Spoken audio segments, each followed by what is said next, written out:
but they don't really know like what their passion is. And like James, you've done so many different things, and you got into so many different like industries and fields.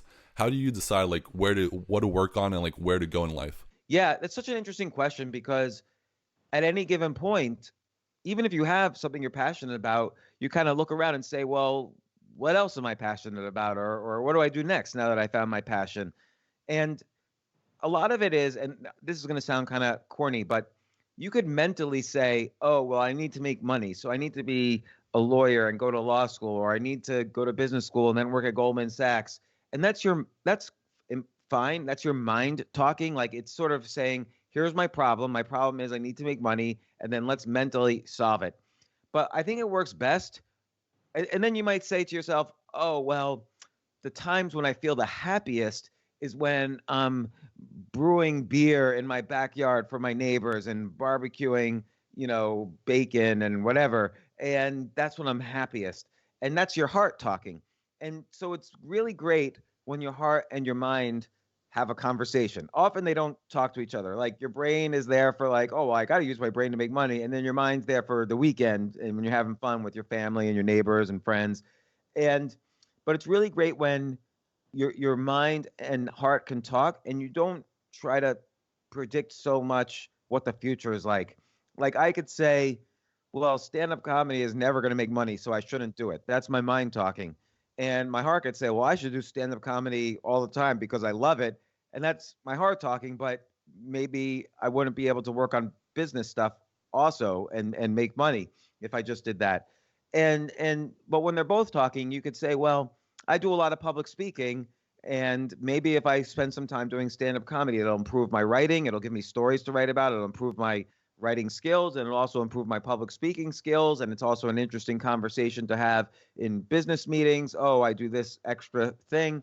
And so, if you can figure out, and so the question is then, how do you find those things where the heart and the mind talk? And so I have a bunch of different techniques that I use. One of them I've written about quite a bit, which is obviously for those who don't know me, a big thing that I do every single day is, and this is every single day without fail. Like I do not ever not do this, which is I write 10 ideas a day down on a waiter's pad.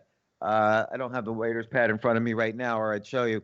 But actually, the last pad. Oh, here's a waiter's pad. Hold on. So I have a waiter's pad, So, and this list is cities 2.0. So it's ideas I have for what a city actually is and how cities are.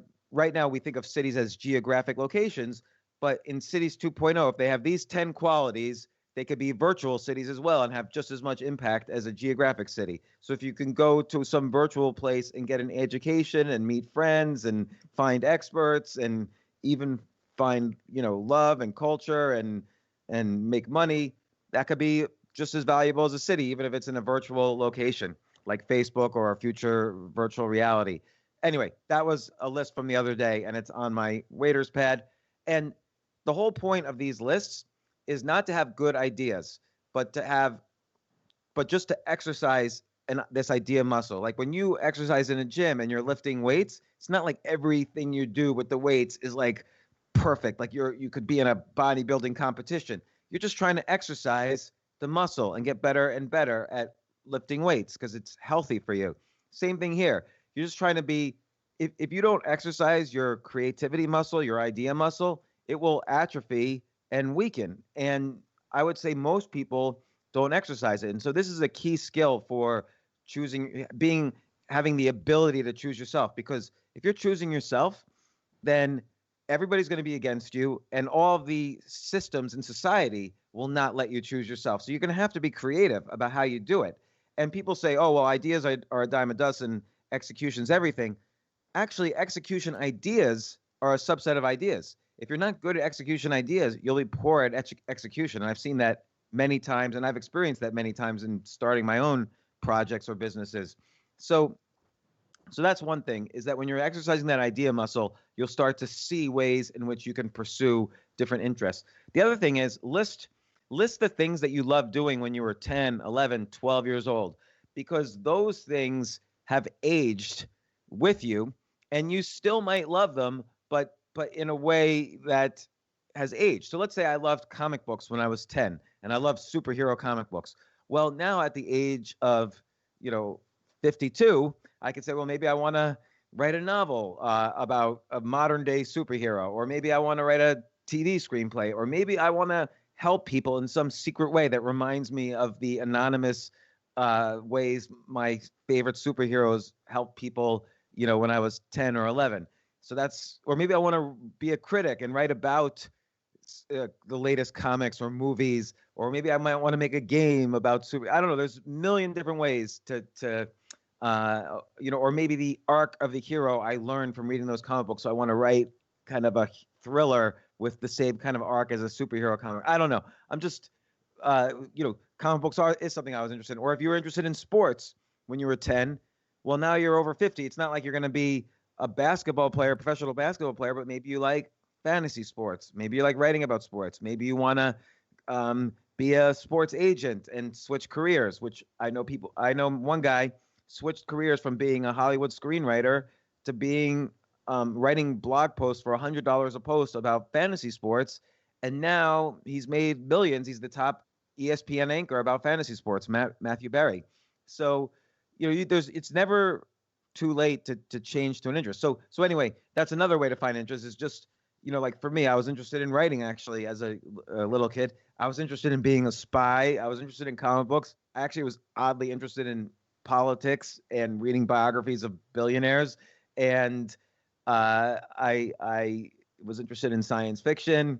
You know, it's just worthy exercise. And then you ask yourself, well, how have these things aged? And so then another thing is when you go in a bookstore, is there any section that you gravitate to where you would be easily able to read all the books in the section because that's how interested you are in that section? So if you're an accountant, but you always gravitate to the cooking section of a bookstore, maybe it's not a bad idea to, you know, see how your cooking's doing and maybe come up with interesting, unique ideas like, oh, I'm going to combine sushis with Mexican food. Okay, well, what are you going to do with that? Are you going to start a restaurant? No, I'm going to choose myself. I'm going to find a regulated commercial kitchen where I just have to rent space for, you know, a 1/50th of what it would cost to run a restaurant. And then I'll cook a little each day and I'll upload the menu to Uber Eats and Grubhub. And now I have a restaurant because I have a menu and people are ordering. More people are ordering now than going to restaurants. So that's just having a menu where you could legally cook food that could be served to people for money. That's a restaurant.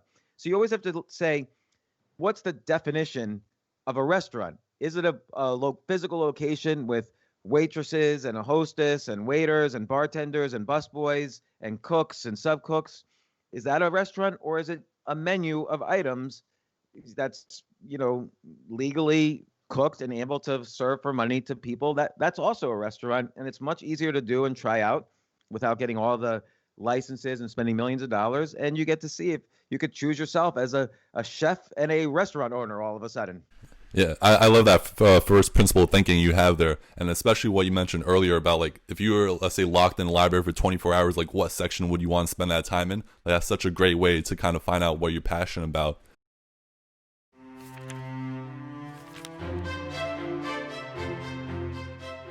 Hey everyone, I hope you enjoyed this episode of The Reader's Journey. You can learn more about what was covered in today's podcast in the show notes below. If you enjoyed this podcast, the best way you can support it is by subscribing and leaving a positive review. If you're looking for reading tips or book recommendations, head over to alexandbooks.com. If you want to join my reading journey, you can follow me on Instagram and Twitter by searching for Alex and Books. That's all for now. Thank you so much for listening, and I hope to see you soon. Read on, everyone.